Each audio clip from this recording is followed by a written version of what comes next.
welcome. I feel like Mr. Rogers. But my name is Brianna Laren, and I'm the author of Edge Control for the Soul. And this is a virtual book talk. We will be talking about our journey of self-discovery and how it relates to the poems in the book. We have 3 amazing guests, and we're just gonna go ahead and dive right in. But actually, before we do that, I want to thank our sponsors that made this virtual talk possible. That is Sweetie's Coffee, Own Your Check, HBCU Legacy Fashion, Jody Brim Photography, Still Shots Photography, Bellies to Babies Holistic, Maigani, Savor the Moment Bakery, Something Borrowed, Pen and Proper, also known as Paper by Brandy, Natasha's Credit Services, and The Learning Advantage. So thank you guys, and we will learn a little bit more about them throughout this book talk. So our first guest that we have is Tanya Dickens, and she is actually the owner of, well, it's a family-owned business, of Savor the Moment Bakery. Yay, welcome, Tanya. Thank you for having me. Thank you for coming to your own establishment, because we are actually streaming live from Savor the Moment Bakery as well. Yeah, so the poem that Tanya is going to read is, well, she's going to do 2, Curl Shine and Leave-In. Yes. I would like to say the whole book is amazing. So when she asked me to pick 1 or 2, that was really hard. But Curl Shine, it reads, I will never steal your shine. If anything, I will lend you some of mine. There is enough for both of us. If you shine, I shine, we shine together. And I wholeheartedly believe that. And it is definitely my life's journey to help other people that are in business, that are on their path to success as well. It's not just about me, but it's about anybody that is on the path that I'm on. I definitely want to be there for them.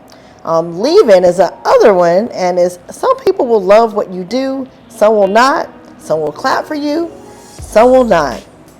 Some will write your name on signs, show up for every time, and cheer for you whether you win or lose. Some will not. Some will believe in you, some will not. All that matters is what category you fall into. I just thought it was so beautiful. I really connected with that one. And that leads us into our first question. Why were you able to connect so deeply with, you can choose either one, or both of them? So the Leave-In, I mean, I've been an entrepreneur my entire adult life. I mean, I opened my first business when I was 23 years old. And you know, it's a struggle. When you're an entrepreneur, it's really a lot of times you're kind of cheering for yourself. Mm-hmm. And it's not usually until you have achieved a certain level of success that people kind of join you. So you have to be able to be strong enough to know, your strengths and what you're capable of, because you're your only cheerleader a lot of times, unfortunately. That's why I think I also try to cheer people on, especially new people in business, on new business ventures, because I know what that's like. Yes, and you do an amazing job with that. Well, thank you. I am a prime example, and I appreciate everything that you do and pour into myself and others. And I did want to know, as far as your personal journey, have you found that you find like support in like the weirdest places, or like with people maybe that you haven't known your entire life? Oh, absolutely. Have you found that to be true? Absolutely. And I think I hear a lot of people say that. It's so true. I mean, strangers are usually like the loudest voices for your success. Mm-hmm. Because even in moving into a new location, people that are out there on Google doing reviews and posting and sharing are people that I never even met before. Mm-hmm. I have to go and look at their social media account to even see who these people are. Mm-hmm. And, people that cheer for you privately behind the scenes that you've known for years, you don't get that public exposure from them. And so, yeah, absolutely.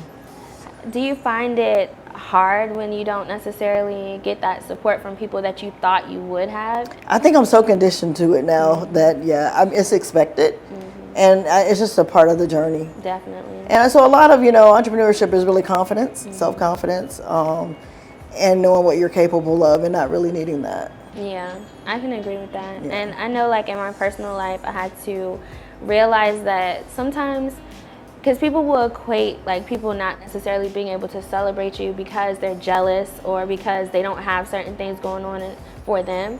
But I think there's another side to that. I think that sometimes people can't celebrate you.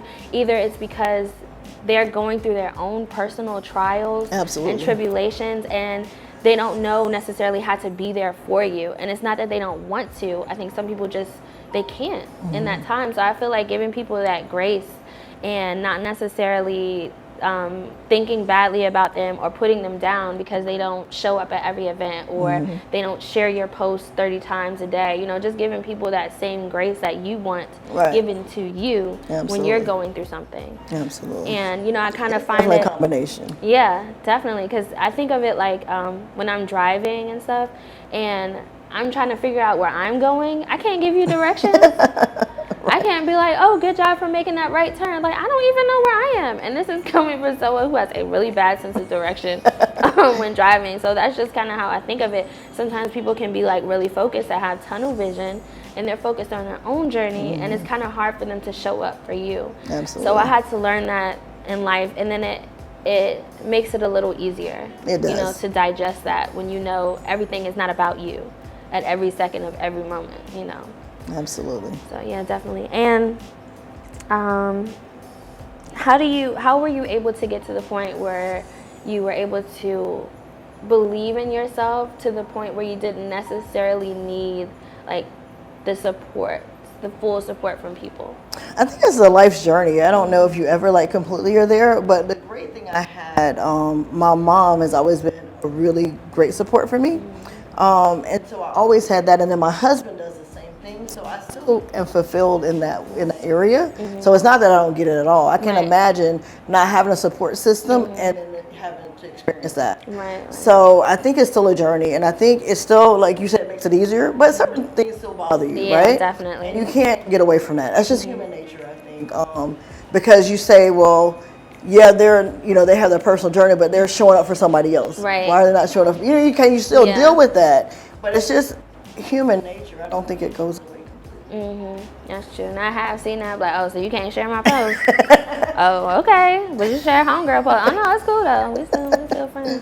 And you know, the other thing, too, well, I tell you one thing I did have to realize is, like, with algorithms, a lot of times, because I have friends that, you know, they may have sent me a message or they said something, I went and looked their live stream, their feed or whatever, and I'm like, oh, I never saw that they shared that. So some of it is that as well, and I had to kind of look at it that way and say they may never even saw it, and I'm wondering why they didn't share it. It may have never, you know, may have showed up on their feed. So I don't know. Yeah, definitely. It's a lot to think about. Yeah, no, you need to go on my page every day and see if I share something so you can share it, okay? No, I'm playing. That would be wonderful. Like, thank you in advance. Yes. But yeah, definitely. Well, I really appreciate you sharing your journey with us. I appreciate this book. Oh, thank you. Yes. Thank you. I appreciate you taking the time out to read it because, you know, people sometimes they buy it and put it on the shelf or... No, I read it the same day. I read it all the way through, and then my husband was sick of me because I was like, James, look at this. He was like, okay, it's your book. Why you keep showing me? But, I mean, it's really a good book, and it's easy to digest, and it's something in here for everyone. So, yeah. That's what I was thinking, too. When I was writing, I don't want to write just one type of poetry, you know, because sometimes it's some that are so, like, metaphorical, I guess, and you're like, I don't know what they're talking about or what they're trying to say, but sometimes you can apply those to your journey. But I also wanted to put smaller ones that just it could resonate with anyone, because I feel like poetry and writing, it transcends race, it transcends age, and you know, it just speaks to your soul. So that's really important. And the other thing connected with me is I was in the beauty industry for 20 years, so the whole metaphor is about the hair was really like kind of nostalgic for me. Yeah. Well, thank you. I appreciate that. I feel like our journey. Do you think that our journey of self-discovery kind of collides with our natural hair? Oh, you made the connection for me. I hadn't thought about it until I read your book, but yes. Yeah, I can definitely see that. Even with, like, you know, trying to figure out what works for your hair, you gotta figure out what works for you and go from there. Yeah. And we are gonna do a giveaway. I don't know if anybody's watching yet, but the first giveaway is gonna be for a mug and Sweetie's coffee K-cups and hot chocolate. So I'm gonna show you that. This is the mug you will be winning. And we have different K-cups. We have birthday cake, snickerdoodle, as well as some other flavors that just couldn't fit in the mug, but we have them. And hot chocolate. And I know it's getting warm outside, but if you want, you can just turn the air up in your house, you know, and drink some hot chocolate. So that always works. And a little bit about Sweetie's Coffee. I really love them. Like, their flavors are amazing. They actually sell K-Cups here and the packaged coffee for Sweetie's. That's how great it is. And it's Black owned. And I could spend this whole thing talking about Sweetie's, so I'm going to stop. But you want to make sure you check them out. I just want to shout out 2 of our sponsors. HBCU Legacy Fashion. They specialize in trend-setting clothing for children of proud HBCU graduates. With each purchase, you invest in HBCUs and in the next generation of HBCU students. Profits from their clothes help fund the HBCU Legacy Scholarship. And this company was founded by an Aggie Pride, and it is also Black owned. And Still Shots Photography. They specialize in wedding photography, glamour photography, headshots, and branding, and they're amazing. I always get my family pictures taken by Ashley, and she's awesome, and she's really good with my kids.